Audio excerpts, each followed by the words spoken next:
Hey, everybody. Mark and I have over 20 years of experience as therapists and as addicts in long-term successful recovery. We know better than anyone what works and what doesn't to break out of porn and sex addiction, heal betrayal trauma, and reclaim your relationship. And we've poured all of our personal and professional recovery and healing experience into a first-of-its-kind program for addicts, spouses, and couples. We call it Dare to Connect.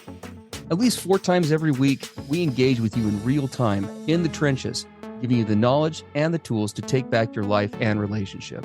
Whatever else you've done on your journey for healing and recovery, you've never done anything like this. Mark and I, we've made all the mistakes, so you don't have to. Don't reinvent the wheel. We all know tomorrow never comes. Look, don't wait one more day to change. Claim your free 2-week trial today at daretoconnectnow.com.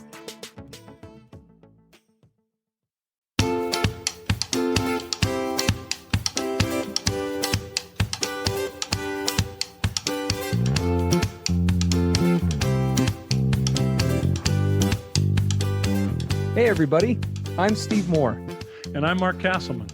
We know the pain and heartbreak of porn and sex addiction. And we know the triumph of breaking completely free. Every day, we help our clients find hope and healing. Join us in the fight to take back your life, your marriage, and be stronger than ever. This is the PBSE Squared podcast.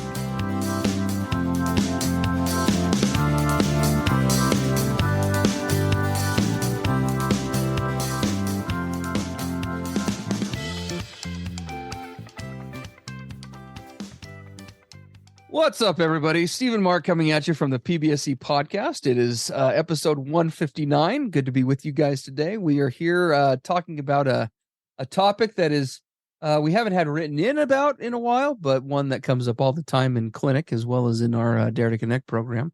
And probably the easiest way to address this is just to go ahead and read it briefly, and then we'll just jump right into it. So this is from a partner, and this is referring to her and her addict spouse. There we go. My partner has been in recovery for only 3 months now, and it was then that I found out about all of the disclosure of his addiction. He has had 2 relapses since then and has been honest about where he is in his recovery. He is in a 12-step recovery program and has expressed that he is struggling with shame, guilt, and feeling like a failure. Your podcast is truly helping me recognize I can't control his recovery, and I am only responsible for my own stuff. I'm going to insert that there. But sometimes the fear and insecurities are overwhelming when he is in these moments because I fear they mean that he is going to act out. I know I can't plan for them happening, but I don't know what the best way to react to him when he is honest about these relapses. I genuinely want to be supportive, and I do appreciate him being honest, but I struggle with feeling like by supporting him during those moments, I don't have any boundaries, and I am enabling him by not overreacting during these moments. His relapses haven't been cheating, but because of my own betrayal trauma, I am terrified that they are leading up to that. I want to be supportive to his addiction recovery and also give him a safe place to share when or if slips happen, but I don't know the healthiest or best route, I should say, to take when he does disclose those moments to me. So there we go. That's a great question and situation. I can talk to that personally. Awesome. So back in my early recovery, when I would have a slip or a relapse and I would share it with my wife, she's an extremely optimistic, positive person. She's very solutions oriented. And she would question me and say, why did it happen? Have you done your work to tap into your support system? Have you, worked through it with your people so that you know why you did it? And what are you going to do different going forward? Right? She would try to get to the let's move forward place as quickly as possible. That's her personality. So what would happen in Mark's addict brain when she would do that? Oh, you know what? That wasn't that bad. I told her about it and I thought I was going to get reamed, but she was so positive and it seems like it barely affected her. And so, you know what? And here comes Mark's addict brain in the background. Hey, you know what, Mark? You actually have some leadway now, and you could slip a relapse when you need it because she handled it really well. So yeah. Cool. I have permission. I guess this isn't as big of a deal as I thought. And this is exactly what this gal's worried about, right? Yeah. I love what she said. If I don't overreact, when he shares his slip or relapse, is he just going to go complacent? Yes, So I have to like be a crazy person in order for him to take this serious. absolutely. Well, and this does hit, fairly close to, in our Dare to Connect program for addict spouses and couples, we have kind of a monthly topic that we Mm, discuss, and then we kind of used it. We bring to bear a whole bunch of different things, different skill sets and things to the forefront. My wife is going to be on the Dare to Connect program next Friday. She'll be participating with us and answering some questions directly. We're going to be doing on-site location broadcast this coming Monday, which will be actually the day that this is the day after this is broadcast. We do lots of different things tied into those topics. And as I'm thinking about, the submission, the balance that a coupleship has to display, when you talk about how do I connect with them, or in some ways, right, not in totality, how do I empathize or how do I support, right? But how at the same time do I maintain accountability, right, for myself and for him? Accountability for myself, meaning, how do I make sure that I am not giving him a pass, that I'm not taking my own feelings, right, and shoving those down and not addressing them, but also at the same time, how do I share myself with him in a way, from an accountability standpoint, from my own perspective, that communicates where I'm at, but in a way that is letting go, right, of myself getting inauthentic, I should say, in different ways. And so yeah, that's kind of the battle here. it's hard for spouses because they walk a tightrope, right? The Yes. question they ask themselves is, what's the best response I can give now that he shared that he had a slip or a relapse? What's the best response so that there's the best chance he'll take his recovery seriously? Yes, Spouses, absolutely. they don't know. It's like Hmm. it's like, well, if I get really angry and in his face, he seems to do well for a while. Yeah.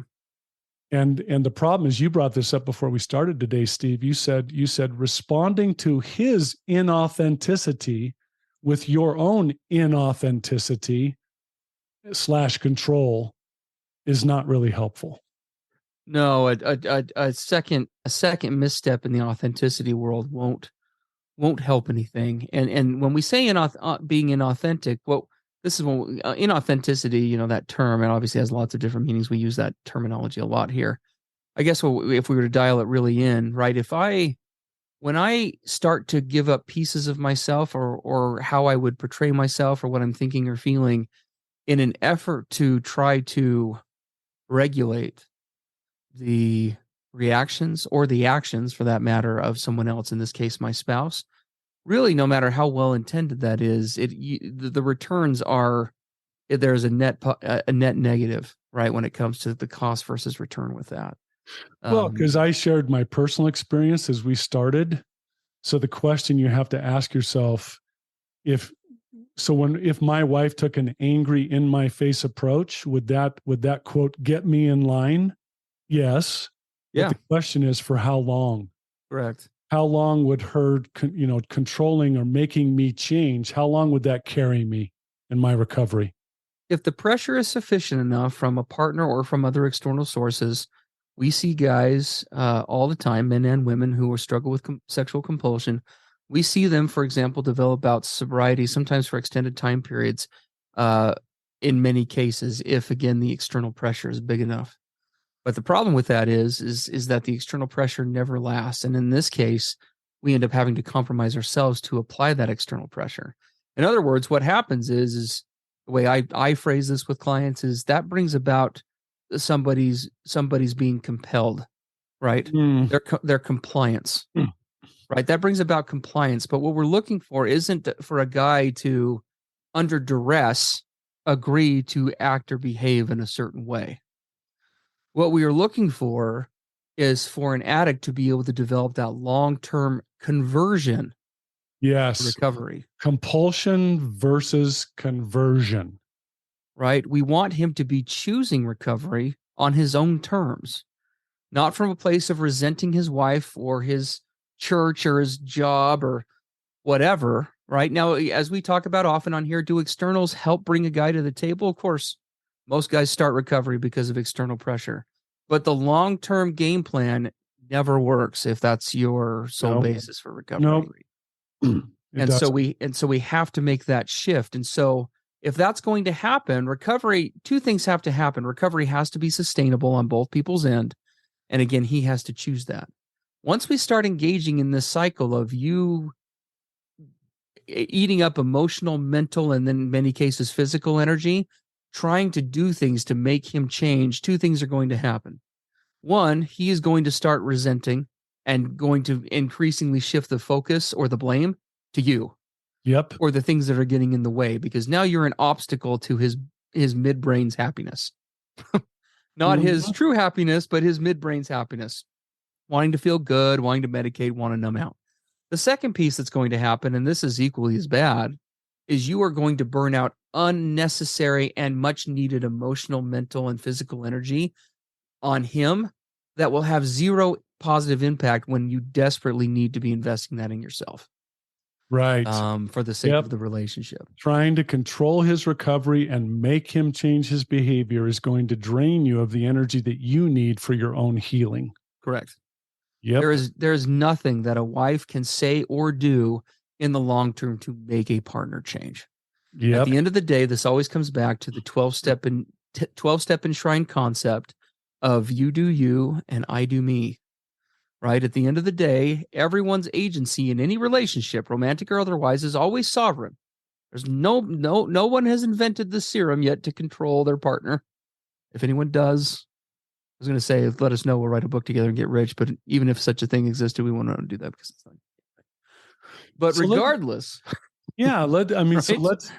so a lot of partners or spouses listening are probably wondering, well, what is What do authentic? we do? What is authentic for me in those situations where he shares that he slipped or had a relapse? Yep. And I love your term, Steve, that you often use is you say you need to be a clear window to him. That is authentic. You need to show him what is going on inside of you as a spouse or partner. And why that's important is that clear window that you allow him to see into your heart and soul. That puts everything back on him. Yes. As opposed to it being outside pressure. It's that clear window. And then it's also the other side of that, which is holding up the mirror to him and Yes. having him self-reflect and say, I mean, what is this costing you? Right? What's the impact that this is having on you? And honestly, and so what we have here is we take the approach. Now that doesn't mean that when we say being authentic, that doesn't mean that you don't get angry, nor does that mean that you don't get frustrated. It does mean that we don't cross healthy communication boundaries about getting toxic, name calling, personal attacks. None of those things ever elicit positive change. But by the same token, that doesn't mean that you're letting him off the hook. In fact, we talked about this a few weeks back on another podcast. Honestly, the way to hold him more accountable is by doing what we are talking about. Because as Mark and I have both said before, I'd much rather deal with my wife angry than my wife sad. Yes. I would rather do that all day long. I'll deal with that secondary anger emotion all day rather than my wife's primary pain.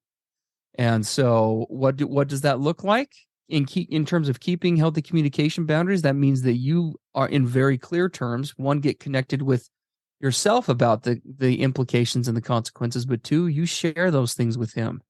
You need to know, husband or spouse, that when this happens, this is exactly how this impacts me emotionally, mentally, spiritually, right? I find myself right now in this moment, if someone were to ask me if I want to be in this marriage, I could not honestly answer yes right now. If somebody were to put me on the spot, I honestly would not be able to know. When you act out and you lie about it or deceive or whatever it is, right, that's tied in with that, it affects me in X, Y, and Z ways. And I care too much about this relationship to shield you from that anymore. Yeah. And so I care about you and I want you, and I'm not here to hurt you, but you need to know exactly what your action, the impact that they're having, so that you can be empowered to make the right choices for you. Yeah. And so When a here it spouse, is. instead of a spouse getting in my face and screaming at me, if she instead starts to break down and cry and she looks at me and says, I cannot tell you what happens to me when I know that you have been out there looking at hundreds or thousands of women, and now I feel like I'm in a competition where you're comparing. I mean, let's get super raw and real. I have to compare my breasts to all the breasts you've been looking at. Yeah. I look at my own legs and wonder if they could ever possibly measure up to what you've been ogling. Absolutely. That's real. That like puts it right back on me. Yeah. I question myself, for weeks afterwards when we're having sex. Who are you having sex with? I don't know. Yeah. I hope it's me, but I hate wondering. Yeah. And I don't feel like it's fair for me to have to wonder. That's not fair. Right. However that looks for you, right? This is all about you finding that inner voice and that authenticity. And again, using healthy language, right? Again, you can much more acutely convey emotions more powerfully, believe it or not, minus all the toxicity, all the swearing. Honestly, it actually, those things, no matter, even though they may feel good to throw out there, call him a jackass or call his manhood into question or whatever it is that feels, that comes to mind with the anger, those things all end up deflecting and distancing us from the real issues rather than tackling them head on. Now, of course, what's the obvious question that I can almost hear every spouse saying? Well, what if I do that and he doesn't choose me? If you do that and he doesn't choose you, then we're getting real, because now we're looking at what is the real potential for this relationship making it, right? And that's part of why we go to those toxic places, because even as we as humans want to address difficult things, we want to, but we don't, right? We want to address it to a degree, but we want to stop at the line of having to question, is this going to work? And that's the reality, right? That's the scary reality, is that when we have a spouse who is engaging in X, Y, or Z behaviors that hit on such a deep level and cause a certain critical mass of pain, scary things happen. Like we question, will this make it? And you have to care about the relationship enough as a spouse, for those who are listening, to be honest and to be real with him and say, you know what, I'm not here to, I'm not going to attack you or demean you, but I am not going to spare you either. I'm not going to protect you from this. If you as a spouse really plug into your own authenticity, you have a support system that's separate from him, you bring yourself to a place where you can calmly but very emotionally raw express to him what this is doing to you and the impact. If he doesn't honor that, if he doesn't take you serious, if he takes the calm, quiet, but very emotionally raw way you do it as weakness and he exploits it, now if he does that over and over and over again, as Steve said, you got to come to the place where you have to ask, is this going to work? Mm-hmm. Because if I can get this guy's attention is to literally come unglued like a crazy, insane, angry person, and that's the only way I get his attention, that's not a relationship. No, for sure. Absolutely. So no, it's absolutely true. And we've shared many times on the podcast stories about where change began for us. In fact, when my wife and I are on the Dare to Connect program a week from Friday, so on the I don't know, what is that, the 3rd or 4th, the 30th, I think. What is that? 2023? No, that's Monday. Oh, that's so it'll Monday. be like the 3rd or 4th or whatever that is of February of 2023. Oh yeah, We're actually going to be broadcasting from from where my wife first got honest with me in this regard about how bad things really were. As I was relating to, my 8 billionth relapse, and we were kind of doing our dance of how we process those. And she was always supportive, and I would make a half-ass apology. And of course, and I'm half the time planning my next relapse, kind of like what Mark was saying earlier, even as I'm apologizing, right? That's where we're gonna broadcast from ground zero, where that all kind of happened and where that changed. It's gonna be really cool. Anyway, all that is to say, guys, we do great and amazing things on Dare to Connect. If you like what happens on here, the reality is we do our best to tackle questions in a limited way, but this is not a place where we can tackle all those things fully. If you like the podcast, we would humbly submit that the best way to support it, because we don't run ads on here, is come check out Dare to Connect. Please come give it a look, give it a listen. For a crazy, insane low price, we will give you more content a month in the world of recovery on an interactive level than you could probably process. consistently. True. We are here to support. Dare to Connect supports people at every stage of recovery. Don't wait. Quit putting it off. If you want to take this to the next level and really get serious about this, podcast is great. Dare to Connect is better. Come on over. We'd love to have you there. Yeah. And you can find out information about that at daretoconnectnow.com. That's where you can grab the free trial. Right, everybody. Thanks for being here. We love all of you, our PBSE listeners, and every time we see one of you come over to DC, we love that too. Absolutely. We really get to help you in an intense, deep way over there. And we get to know people in a great way. We get really connected with our subscribers. It's awesome. Yeah, so please come on over. Awesome. But that's our episode for today, and looking forward when we get to spend time with you next time. And for any of you who decide to dare to come over to Dare to Connect, we're looking forward to seeing you there as well. Absolutely.